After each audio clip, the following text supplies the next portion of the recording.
Hey everybody, Bob Gibbons here with the Next Level Show. Thanks for joining us. We love talking to entrepreneurs about what's working, why they start companies. I mean, these crazy people that just won't go work for other people. They got to go out and do it themselves. And I'm one of them, and I love it, and I'm glad I'm doing it. But today I'm excited because we have a little bit different kind of situation. You'll remember a few weeks ago we were talking to Salah Bukadum and Kyle, I'm sorry, I just went crazy on your last name, Lukianic, that's it. And they were with Good Returns, and they do all kinds of cool stuff with impact organizations. And so go check that one out from a few weeks ago. And they clued me into the fact that impact organizations are not necessarily always nonprofit.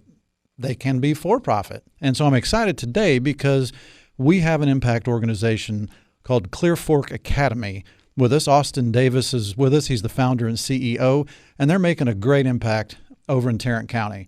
And yet they are for-profit. So we'll talk about that. I'm excited that they are for-profit because that's a little bit different than everybody else in the space. And you can learn more at clearforkacademy.com. So Austin, thanks for being with us today. Well, thank you so much. It's an honor to be here. So give me the quickie rundown. What is Clearfork Academy? You guys like a high school for really smart kids, or what's the deal? So we are licensed by the state of Texas for residential substance abuse treatment with teenagers that are from the ages of 13 to 18. Okay. Get more on that, Mike. Gotcha. Okay. So you're licensed for substance abuse 13 to 18. Now, why just 13 to 18? Is that just that's the adolescent population? If you go to 12-year-olds, that's a child. If you go to like 18 plus, that's an adult. And so, that kind of helps us specialize our niche and separate different issues, if you will. Okay. And so what kind of situations do you guys focus on?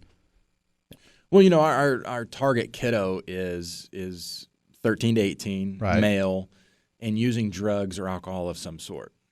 And that's anything from over-the-counter cough syrups or medications all the way up to heroin, intravenously or anywhere in that gamut. So our kids are using, these are normal kids at normal homes and at normal schools and in normal churches that are caught up in substance abuse. Yeah.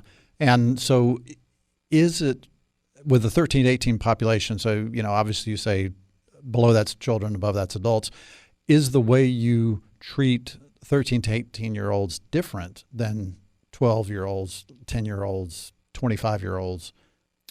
I can't speak really to the younger population. I haven't worked directly with that in 10 years. But I did, about 6-7 years work with adult population, and it's vastly different. Really? There's a lot of brain, studies that are saying that the male brain isn't really fully formed until 25. And I know women that would argue that maybe 45. Yes, absolutely. They're probably the ones doing the research. So it's so there is a vast difference in the way we're able to communicate, the way we do relationships, and the way we do discipline or accountability.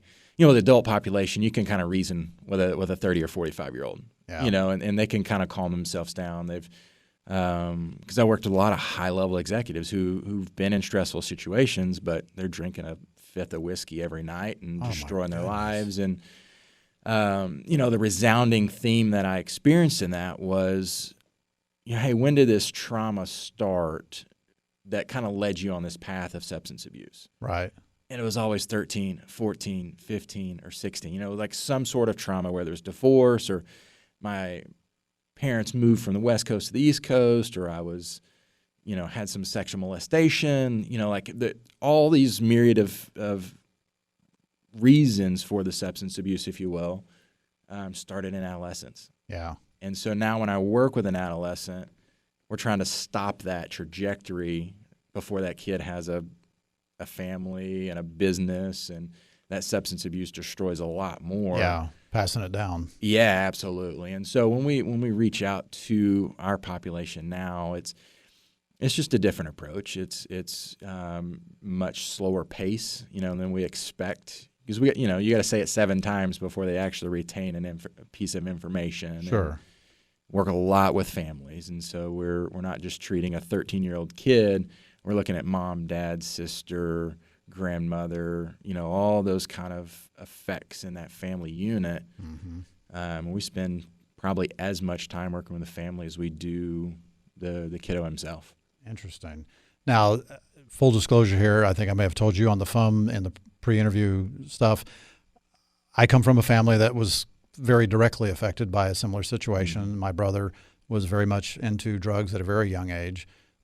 We were still in middle school. And so, we went through all kinds of stuff with them, not just counseling, but residential care facilities, jail, et cetera, et cetera. And sadly, he's in prison as we speak right now in Florida and has been most of his adult life. And all that I trace back to, substance abuse. But, beyond that, there's other issues, of course. And so when I was in, I think it was 8th grade, I remember going to this facility that he was, residenting in, whatever the right word is. He was living there, and they were doing sort of family therapy. And I got to tell you, I resented the hell out of that. Yeah. It really ticked me off in a major way that here I was having to spend part of my weekend going to do that instead of whatever else I wanted to do. So I can see the impact on the family is great, and the resentment that can be created and all that is great as well. A lot of collateral damage, and we work a lot with forgiving, the siblings forgiving. Yeah. And really teaching the parents that, hey, your little brother's acting out, but he also needs the attention as well. The other siblings need the attention well. Don't forfeit going to the games. Don't forfeit going to the recitals or all those things. Like, you're spending thousands and thousands of dollars for treatment, and everybody else is getting left behind. Yeah. And so a lot of education there, trying to get them to conceptualize that. Well, and a lot of times they feel like it's not fair. The word fair is out there so much, that, hey, you didn't treat me fairly. You didn't spend as much money on me. You didn't spend as much time with me, et cetera. So that's got to be a major problem. So you have a whole infrastructure built around trying to address all those other collateral issues and collateral damage, as you put it, in your program as well. Yeah, absolutely. If you don't do that, is it just sort of like, why bother? Well, if you look at the kind of an oil spill illustration, we can pull the duck out of the oil spill, right? We can bring it and we can clean it off. But if we release it, it's going to go right back to its natural habitat that's contaminated. And so what we try to do is pull that duck out. We rescue that, do the CPR, get it back to health. But in the meantime, we're cleaning up that oil spill in that family. So when it goes back in that environment, the homeostasis is different. The balances of power and communication and that family system really, really looks different.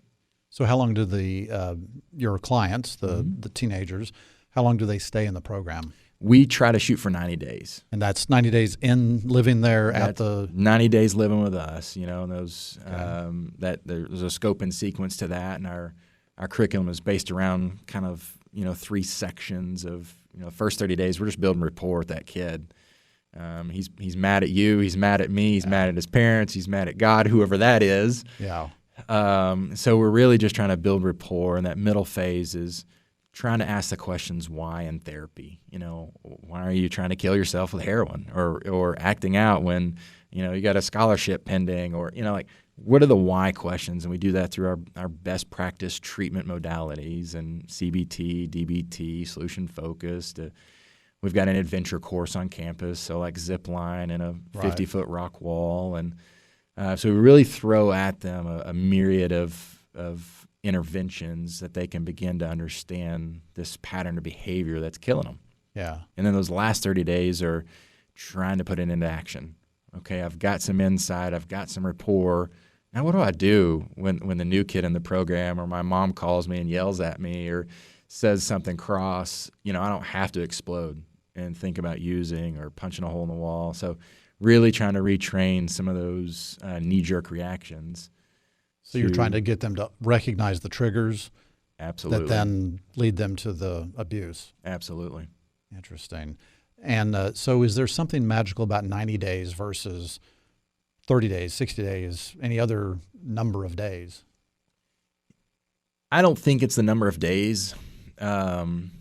We've done that because that's sort of with the intense therapy that we provide.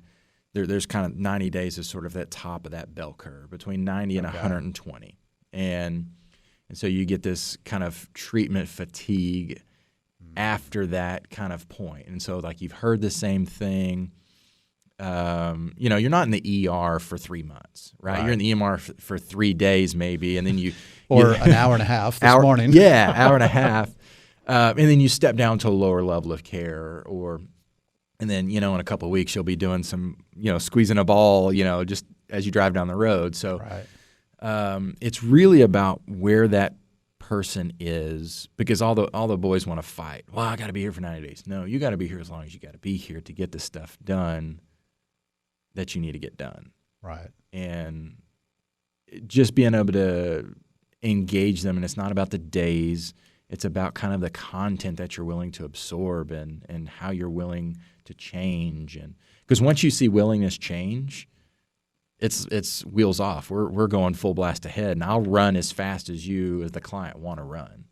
How long is that recognition of a willingness clicking? I mean, that one of my earliest clients with Clearfork was it took about 67 days. Oh, that must be demoralizing.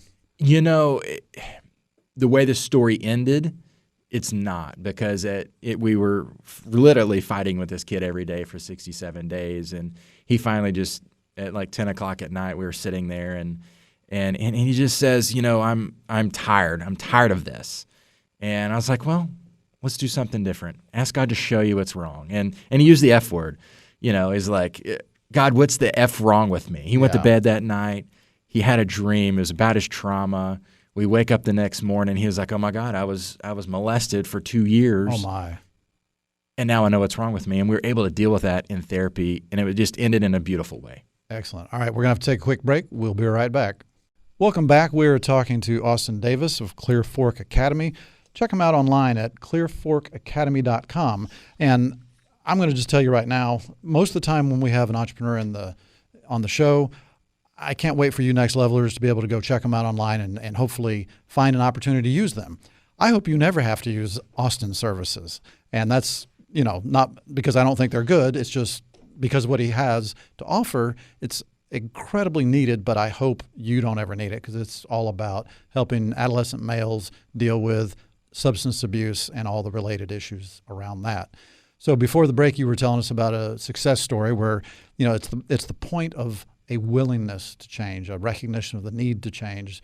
That's kind of the inflection point where you can really start getting in and helping people. And you give us the example of the kid that didn't happen until 67 days. Do you sometimes have situations where you never get to that point? Absolutely.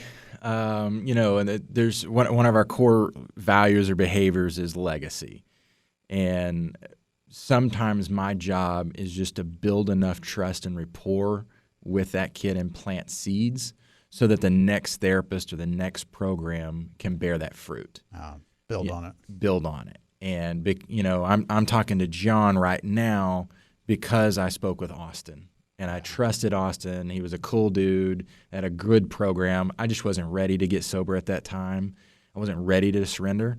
But now that I'm at my new therapist, I can kind of tie those things together. And I think, that's really the struggle with the program is because we want to see them move. We want to see them grow. And I think that's just the natural trajectory of our hearts and our minds and our free will that we don't have to surrender if we don't want to. Right. And we're just there to plant seeds. We're, some of those kids were just there to plant seeds, and we'll graduate a kid and we're like, man, this kid's not going to make it. We weren't able to click, and some of our best success stories.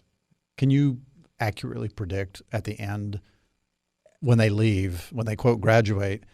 I mean, do you have a high confidence at that point as to how it's going to turn out? About 75 to 80% of our kids that complete the program successfully. Like we use air quotes there. They do the 90. We do the graduation ceremony.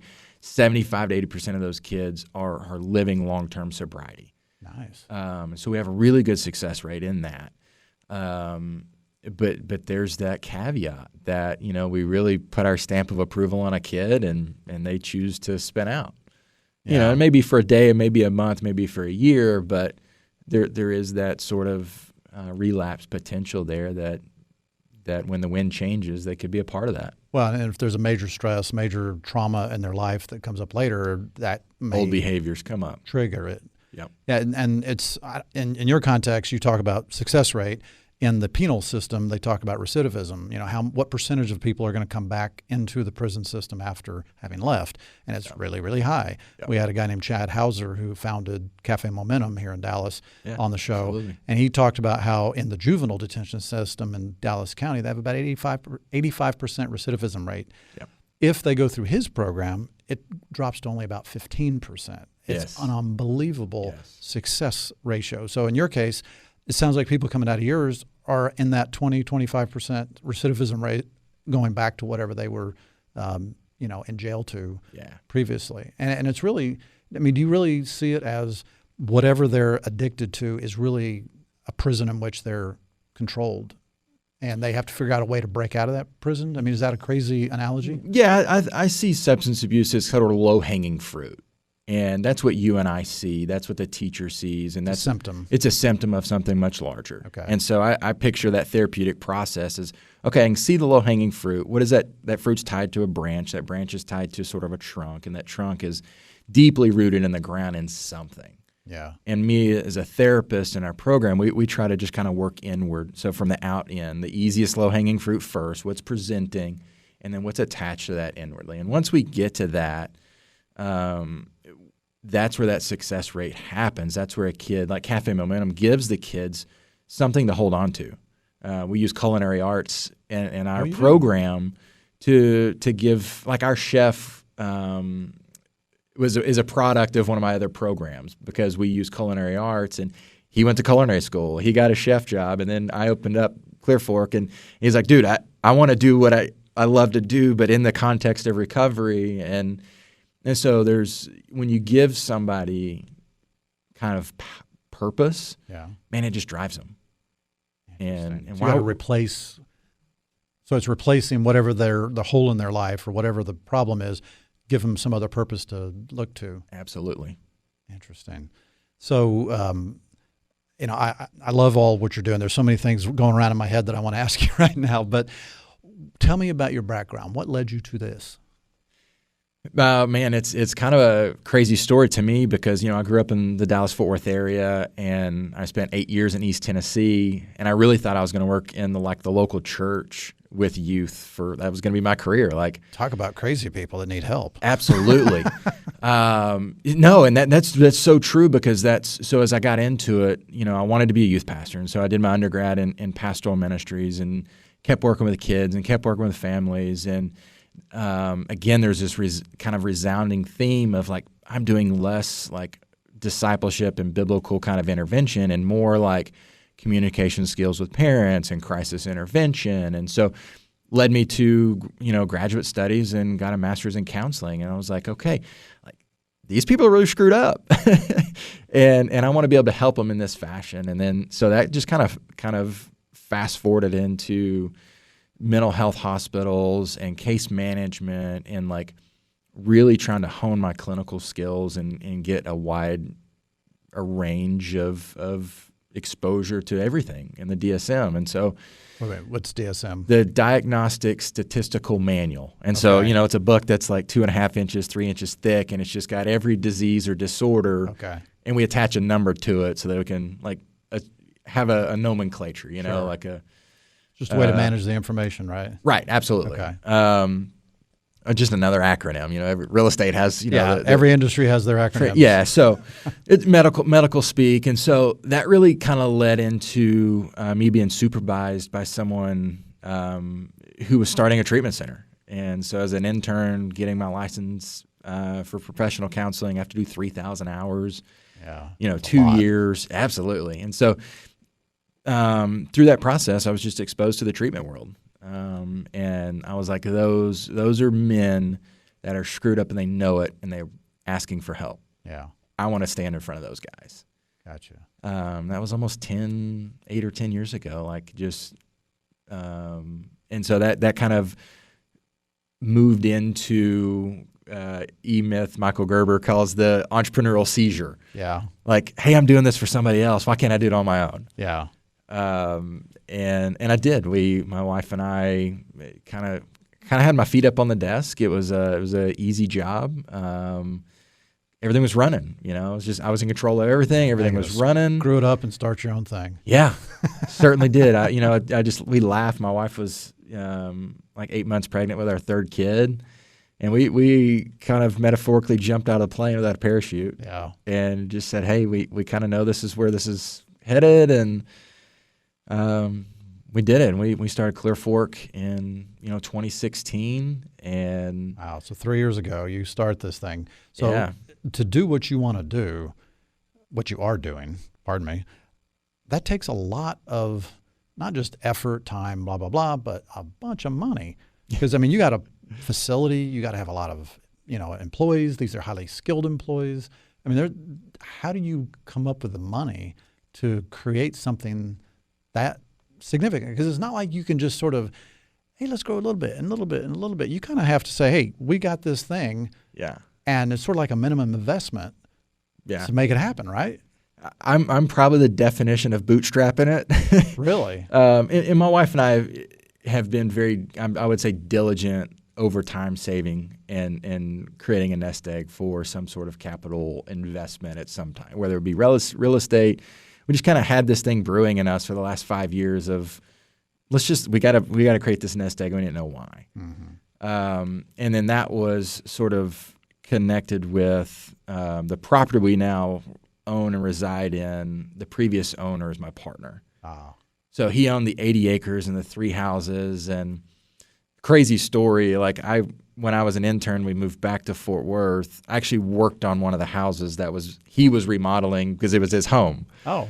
It was just kind of weird. I was doing audio video installation stuff, and my buddy had the company that had the job on the it was 10 miles from our house. So it was kind of a weird roundabout story that just kind of connected us back together. And so, he's a partner in this. And so that's a cool thing that if, you need a place, find a partner who has a place yep. and is willing to let it be donated sort of into the deal. Yep.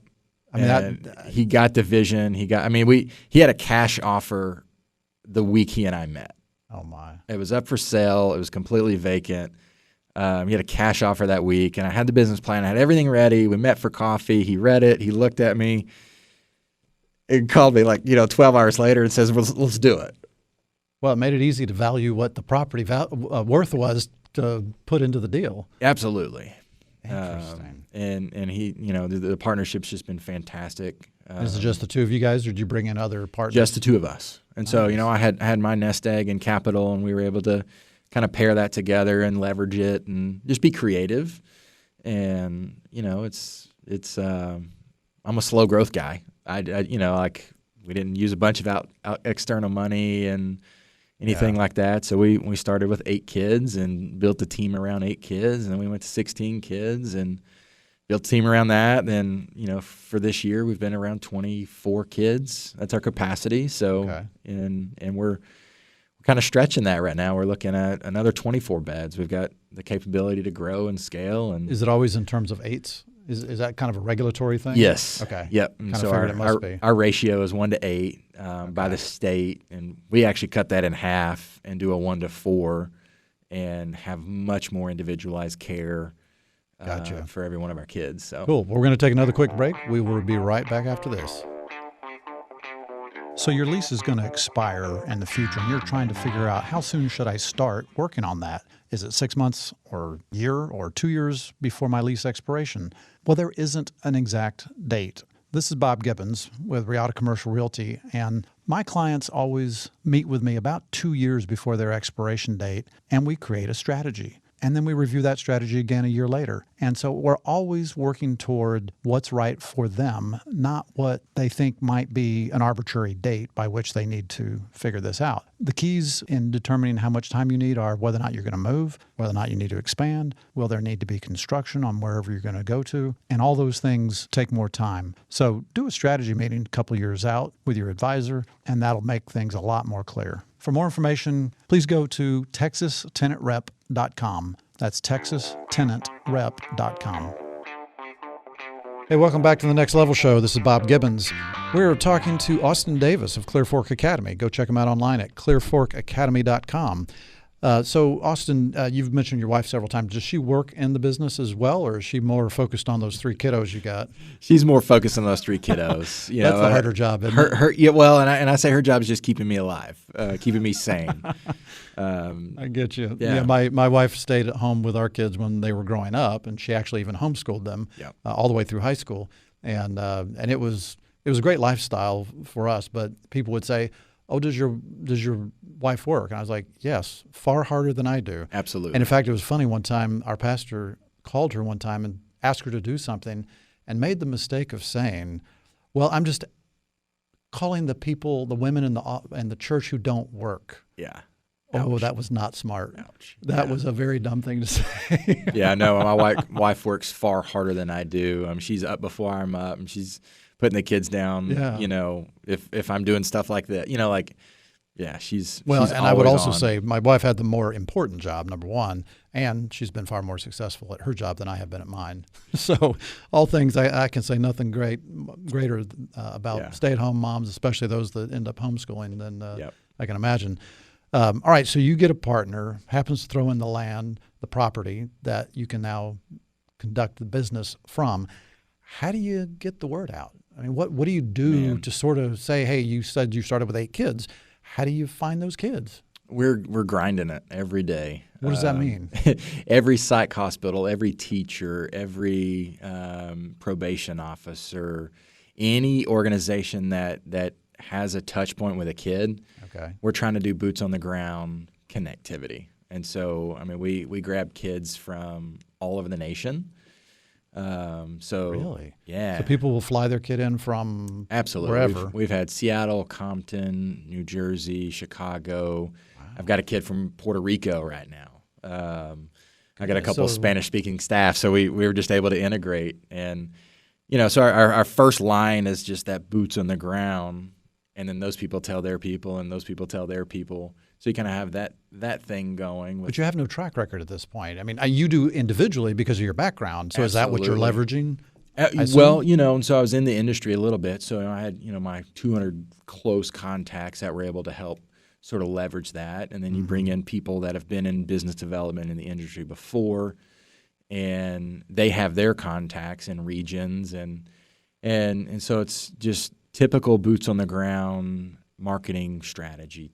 Okay. And you know, that's level 1. Shoe leather and referrals from friends and family. And, you know, level 2 is kind of guerrilla warfare on the internet, and it's a highly, highly competitive pay-per-click game and SEO game, and you know, it's very, very competitive in our space. You're still doing that, I assume. Absolutely. And so that's an everyday, you know, looking at the industry, looking at what Google changes on the algorithm. And you doing this in-house, or you have an agency you have do it for you? It's kind of varied. So I have different subs, you know, that one that does website, one that does Facebook, and one that does.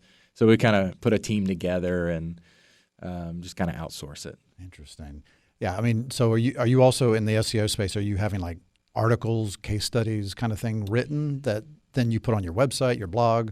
Absolutely. Anything that we can create content and backlinks and that whole algorithmic, you know, situation. A lot of what I do is just try to, you know, keep good content on our website and our Facebook and social and just kind of actually good usable content, you know, not just junk with clickbait stuff but you know, offering families and other folks, like, you know, good data that they can read and see, okay, my kid's not just sleepy, he's actually probably taking some Xanax, and here are the 5 or 6 symptoms of that. You know? Anger outburst, you know, it's not just puberty, you know, like bloodshot eyes, you know. So there's some signs and symptoms out there that we can really educate the market. Yeah. You know. So you mentioned probation officers and a lot of other things. How much of your population of students, clients, come from like court appointed or whatever? I mean, or is it mostly, you know, voluntary? Well, no kid wants to go to treatment, right? Yeah, well, not voluntary for them. Voluntary on their parents' part is what I'm saying. Probably 20% of our kiddos come from sort of legal institution, and they may not have an offense or have a written order from a judge to attend treatment, but sadly, it's the first time parents hear of what's going on is when they get picked up. They get in a fight at school and they've got drugs on them, and the officer calls the parent. So, like, the legal intervention is sometimes the first sort of intervention and recognition of the parents. Yeah, they may have noticed something, but so we don't have a locked facility, so we're not taking locked patients. There's sort of has to be some willingness to be there and stuff like that. So interesting.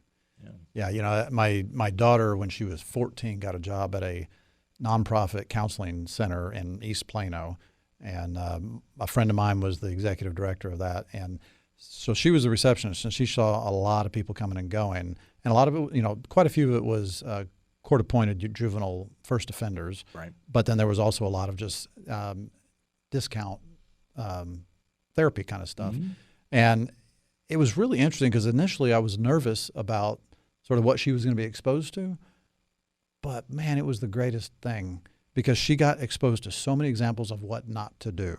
And I'm not talking on the kids' part, I'm talking on the parents.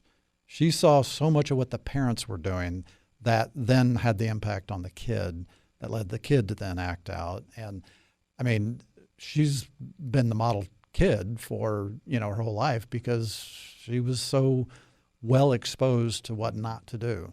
And it was a real blessing in the end, even though it was a little bit concerning at the beginning.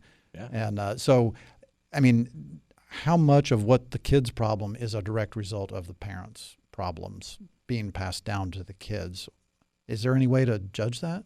We call it nature versus nurture. Yeah. Is this a disease that this kid is like born with and predisposed to, or is it just because maybe dad's a violent alcoholic at home? Yeah. I mean, we see it's the answer is yes. To me, it's we're all products of our environment in some fashion. I mean, your entrepreneurial success, was that because of stress in the home? Your brother just chose to go to jail, and you chose to be a successful entrepreneur. Like, right. It's we all kind of have that choice. It's kind of an unknowable answer, right? Kind of, right. And my job is just to try to redirect that and create a new normal for that family, and point out those patterns of behavior that have led us here, whether it's mom being manipulative or enmeshed, or dad being aloof and distant and not emotional, or we see a lot of you have a 22-year-old brother and a 12-year-old, 13-year-old little brother. Yeah. And this is the West Point graduate going, to MBA and just like all the accolades. Yeah, and your basic nightmare. Yeah. And little brother says, well, I can't be dad and I can't be brother. Yeah. Well, I might as well be a junkie. And so we got to reframe that in him and help him see, like, okay, you may not need to go West Point, but community college is the next step if you want, and that's okay. Be okay with you. One step at a time. Let's reframe that belief, and let's get the family to reframe that belief that he doesn't have to go to West Point. I know Grandpa did and Dad did and brother did, but this is a unique kid. He likes to paint. And he may be the next, who's who artist. Yeah. If we empower him and if we kind of move in that giftedness. So as you start growing this business, you made a conscious choice to make this for-profit instead of nonprofit. Any particular reason why? Are there things that you can do as a for-profit you couldn't do as a nonprofit? Are there other reasons? Not in a lot of ways. I mean, I would say our industry is kind of split between the two. Some go for-profit and some, the drawback for me being for-profit is people want to give me stuff for a tax write-off, and I have to say, hey, we're for-profit. Or the faith community looks at me and goes, oh, you're for-profit, then you're a bad person. You must be evil. Yes. And you're in healthcare, so you double evil. It was just a legal structure to help us structure our businesses and kind of give us a level of separation between the different entities and I mean, this. And I see the fallacy of making such a distinction between for-profit and nonprofit because they both require income. They both have expenses. The only issue is, hey, if there happens to be something in the black at the end of the day, what do you do with it? Mm-hmm. I mean, lots of nonprofits still have profit in the black. It's just a question of, hey, they just plow that back into this, or they open up this new program, or they give bonuses to their employees. They have to do something with that money other than... Or buy stuff they don't need. Yeah, exactly. So I think that line between nonprofit and for-profit is much more incredibly blurred than people think. And in some ways, I kind of like it being for-profit better because it just seems to be a little bit more... I hesitate to use the word honest, but it almost feels a little more honest because, I mean, I had a job offer from a nonprofit one day, and the guy, this is years and years ago, and this guy's like, hey, there's a lot of money to be made in this business, and he always referred to it as a business. He never referred to it as a nonprofit. Right. And I was like, wow, and that was kind of my first exposure to the idea that, hey, nonprofit is not no money coming in. Oh, absolutely. And always having to beg for money. Yeah. He wasn't begging for money from anybody. Mm-hmm. So I kind of think it's cool that you did it as a for-profit entity. Yeah, and I think that may be kind of sort of my ego or pride, like that gives you that level of separation to where you can ask for help. Yeah. And I liked that. I could ask for help from a bank differently because I'm for-profit. I could ask for help from an investor differently, versus asking for support.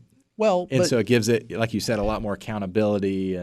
But even as a for-profit, if they really want to help, if they really want to be associated with your mission, you can still take their money. It's just called advertising at that point. Right. It's just called a network partner or a strategic partner or whatever.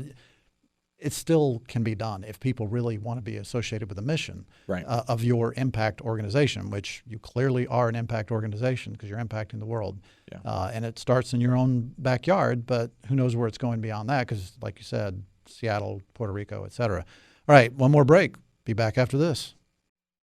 Don't miss the 7th Annual Code Launch Startup Expo, July 31st at Comerica Center in Frisco. Meet technology startups from DFW, Texas, around the nation, and beyond. Noon to 8 p.m., including the showcase event at 5 p.m., a national pitch competition with over $100,000 in services to the winner that the crowd will choose. Register to attend at codelaunch.com. The 7th Annual Code Launch Startup Expo, July 31st at Comerica Center in Frisco.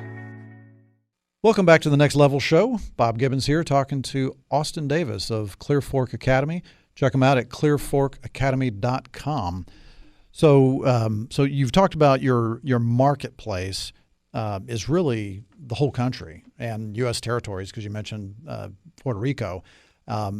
It's hard to get an effective marketing strategy to cover that kind of geography. So it sounds like your marketing is more local, but because of the tentacles of all your contacts going so much farther, it kind of ends up resulting in a national platform.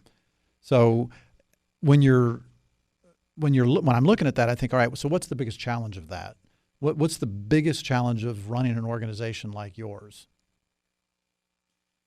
Keeping up with it all. Okay. Yeah. Man, the biggest challenge is just from the very beginning is hiring, training, keeping super qualified people. I would say a lot of the area competitors are hiring just hourly waged people. They come in and they punch a clock. They do their job. Patient care is not regulated, if you will. I mean, they've got their standards, but like the intimacy and the care and the personal touch. Like I think we really, really do a good job of that, and that begins with our recruitment process and our training process and getting people to understand the Clearfork way. The mission. How can you, in hiring people, really know if they're bought in to that mission? We use kind of 3 phrases. Do they get it? Do they want it? And then do they have the capacity to do it? So the get it is a non-negotiable. So they get why we do it. I talked about my chef earlier. Like he gets it. He gets the mission. He gets why we do substance abuse treatment. He gets why we have a relational model. He gets why we use best practice clinical interventions. And he gets it, and he wants it. He wants to be there every day. He wants to cook and provide good services. And then he's got the capacity. He went and trained. He's worked in big kitchens. Like he has the ability to cook for 100 people. Yeah. And that's where we want him to go. And so we use those kind of three things. They get it, want it, have the capacity to do it. And then with that, we have a couple metrics. I'm a therapist, so we do a lot of batteries of surveys and things to kind of look at markers that are outlying or, Gotcha. that we can see and predict. And so I know how, work-related traits and stuff like that. Yeah, and you're also a Christ-centered organization, so that I assume is going to be a differentiator as well, because there's a whole lot of people in the mental health field who are not, quote, Christians. Absolutely. Or many that will profess to be, but maybe not. Yeah. So I guess that would be a big differentiator as well. Absolutely. And so that is an asterisk, that we have to kind of interview very specifically on. Yeah. And kind of maintain our legal obligations, and then but also kind of vet, okay, does this person really fit with our core values? I mean, we run like a ministry in a lot of different ways. Does that confuse people that you're a ministry and yet for profit, or are those really not in conflict in any way? It takes people by surprise. They see us and we present sort of as ministerial and faith-centered, and then I say we're for profit, and they're like, oh, well, probably about 75% of people are of that. They kind of take back, but those other people like yourself are just like, good for you. Like, like it's good to be faith-centered and for profit and really get behind that. They're not mutually exclusive in any way. And in fact, I'm much more concerned with the people that say, well, that's business and this is whatever, or this is, on the weekend when I'm going to church or whatever, but hey, now this is business. This is a different issue. And I'm like, wait a minute. So you're telling me that you're two different people? Right. You're one when you're in church or around churchy people, and you're different when you're cutting a deal. Yep. Shouldn't you be the same person, same values, same everything else? Congruency. So, I mean, if you're a Christian, then your organization that you own must, by definition, be a Christian organization, even if not something you overtly say and put out in the market. You're not sort of, quote, using God as a marketing tool, but it is what it is. And absolutely. And we use the AA 12 steps and God of our own understanding, and so I can't kind of extricate myself from 4 years of seminary, like I can't undo that lens that by which I see that sentence and that step. And so it's presented not in an evangelical way, but in kind of a foundational understanding way. Like this is who's the God I understand is right here. Interesting. Found in this Bible. Yeah. Well, that's cool. So what's the best advice that you acted on that turned out really well? So a couple months back, I'm part of a entrepreneurs group and presented to EO Entrepreneurs Organization. Yep, okay, Entrepreneurs Organization, and so I was talking to my forum, and okay, do I hire the $40,000 a year person that I'm going to have to like keep up with and watch, and it's got a really important position, or do I hire the person with like 10 years of experience and a PhD that's going to cost me $100? Yeah, and they're like, why do you even question that? What a dumb question. Why are you asking that? Yeah. And so like, taking that risk for me was just like, deep breath, I know I can afford this. I know she's going to pay herself, but gosh, that's so much out of not really the budget, but out of my comfort zone. Yeah. And I did it, and it's been 3 months now, and it's just like, why didn't I do it 2 years ago? Yeah, it seems like such an obvious thing now. Yeah, and so like that decision has just kind of replicated itself over and over and over. And my entrepreneurial journey is like learning, okay, it's right, just pull the trigger. Yeah. And instead of waiting and analyzing and bootstrapping it, just do it. Like, yeah. And speaking of your EO forum, I have to give a shout out to Brent Tips over at Boomer Jacks. Boomer Jacks. I just went blank on that. Brent was the one that introduced us, so thank you, Brent, for the introduction and bringing Austin onto the show. So yeah, he's in your EO forum as well, and we've had lots and lots of people in EO that have been on the show. In fact, my former co-host Stephen Nooner he's about to roll off being the president of the Dallas chapter of EO right now. Nice. So anyway, shout out to all those guys. So I'm glad to hear that worked out. Now, what was one of the big scary business risks that you really debated over? I mean, that obviously was one of them, but is there another scary business risk that you took and you were the whole thing has been a big scary business risk, like from day one. All right, well, I'll help you out a little bit. You told me in the pre-interview that bringing billing in-house was scary. Why in the heck would that be scary? So we fight with insurance, and I say that kind of strategically. Yeah. Every day we fight with insurance, and so we all do. Yeah, absolutely. And so we hired a company, kind of third party, to be the training wheels as we got up and running. And now that we've got 2 years under our belt, we decided, okay, it's time. Like, let's bring this in house. Let's stop paying this high fee. And that's our funnel. That's our cash funnel. And it's just been kind of a scary journey of learning things. I've always seen billing from a distance, as the owner operator. Right. But to see it on the UBO4 and those big form, so were you totally different. Was the scary part the fact that you were taking it from just you didn't really know how to run it, and so you're worried about who you're going to hire to run that, or was it more scary because it's taking it from a variable cost to being a fixed cost? Both, Okay. because I have to hire and train somebody I don't really know how to manage, because I know how to be a therapist and train therapists with my eyes closed, but never run a billing department. Yeah. And so it's kind of a new branch of our company that when we kind of built and brought in house. It took us 3 months to do. Yeah. And the overlap, and you don't click the right button on a form and you don't get paid. Yeah, exactly. And if you don't put the right code, if that code's off by one digit, you are never getting paid on that. 6 months later, you might see that check. Yeah.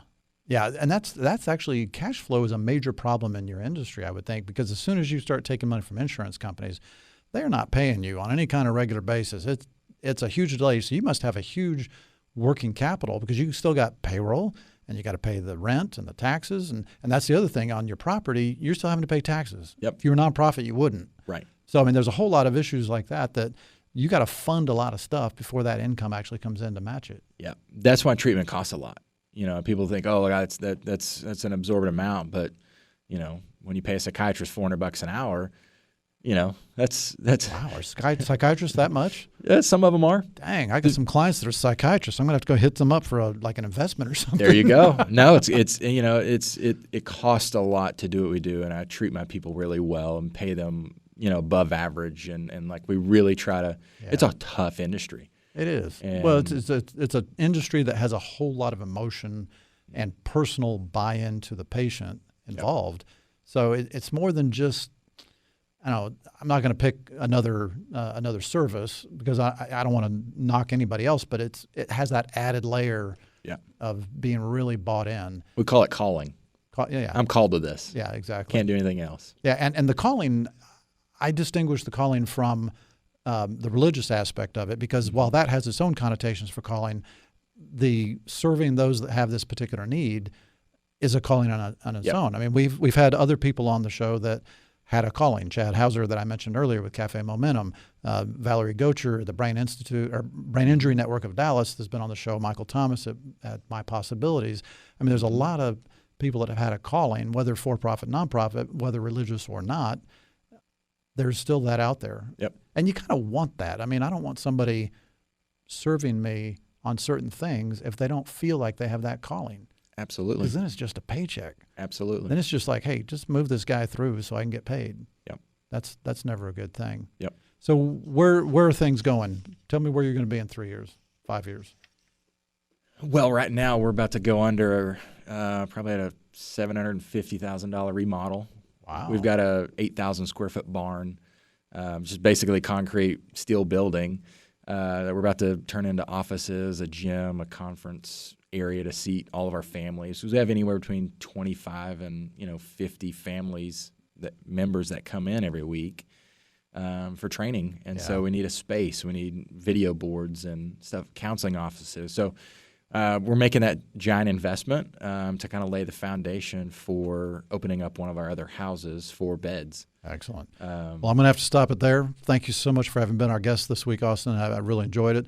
Listeners, please go to clearforkacademy.com. Learn more. If you have somebody in crisis and in need, this is the place to go. If you want to learn more about the show, you know where to go, thenextlevelshow.com. Search that same term for podcast and YouTube. Be back next week. Thanks.